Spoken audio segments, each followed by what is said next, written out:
Hai semua, apa khabar? Kita bertemu lagi dalam kelas PTPR Bahasa Melayu tahun 4, Unit 9, tajuk Kita Harus Berwaspada. Cikgu berharap murid akan dapat menyatakan contoh kata sendi dan membina ayat menggunakan kata sendi nama. Kamu perlu rujuk buku teks Bahasa Melayu tahun 4, halaman 61. Apakah kata sendi nama? Kata sendi nama merupakan perkataan yang diletakkan di hadapan frasa nama.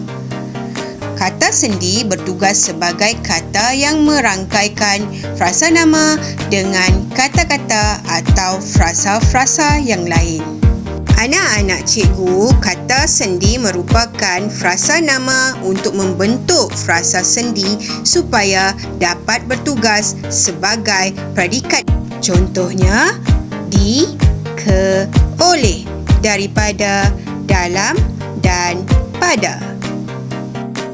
Mari kita lihat apa frasa nama. Frasa nama ialah panggilan yang digunakan untuk manusia, haiwan, benda dan unsur abstrak, baik dalam bilangan tunggal atau jamak, jantan atau betina. Mari kita lihat contoh ayat bagi kata sendi berikut. Di. Pertandingan itu diadakan di Bentong Pahang. Contoh ayat kedua, Cikgu Aisyah mengajar di sekolah itu. Ingat ya anak-anak cikgu, kata sendi di pertama merujuk kepada tempat. Contohnya, di pejabat atau di sekolah. Kedua, merujuk kepada perbuatan. Contoh, dipukul atau dicuci. Contoh ayat kata sendi nama ke. Contoh pertama, mereka akan ke Alostar esok. Contoh ayat yang kedua, Syakir menunggu Sai dari pagi hingga ke petang. Seterusnya, pinggan itu dihempasnya ke lantai. Dan contoh yang keempat, Sim ke kedai Makcik Saudah. Ingat ya anak-anak cikgu, kata sendi nama ke digunakan untuk menunjukkan tempat atau arah tujuan. Selain itu, ke juga digunakan untuk menunjukkan waktu. Contohnya, dari petang hingga ke malam. Kata sendi nama berikutnya, oleh. Contoh ayat, kuih ini dibuat oleh Ibu Amsyah. Contoh ayat kedua, penduduk kampung itu terpengaruh oleh kata-kata Pak Leman.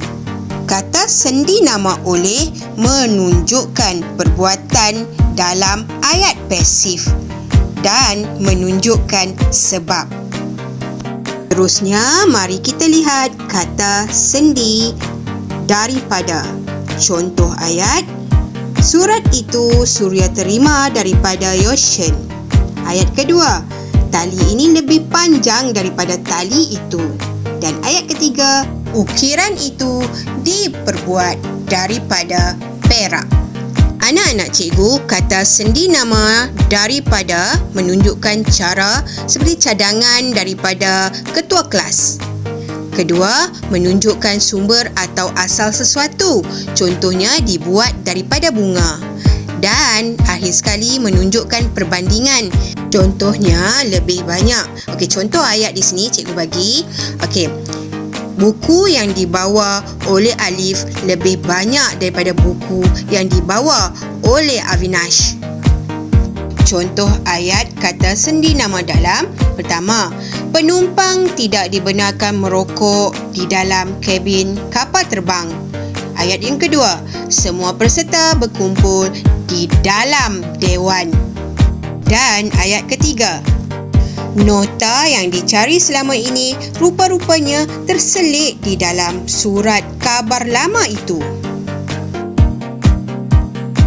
Kata sendi nama dalam yang berfungsi sebagai kata arah.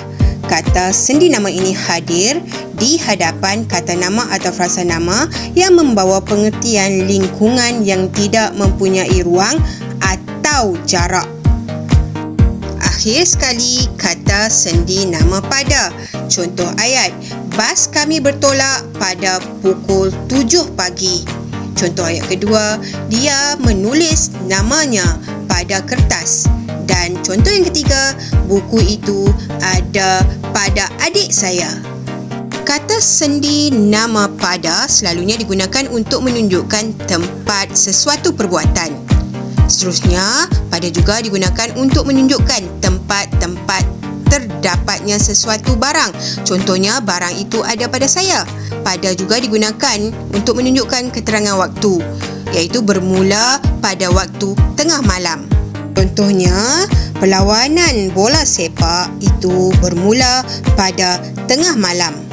Tugasan minggu ini kamu perlu baca dan fahami petikan dalam buku teks Bahasa Melayu tahun 4 pada halaman 61.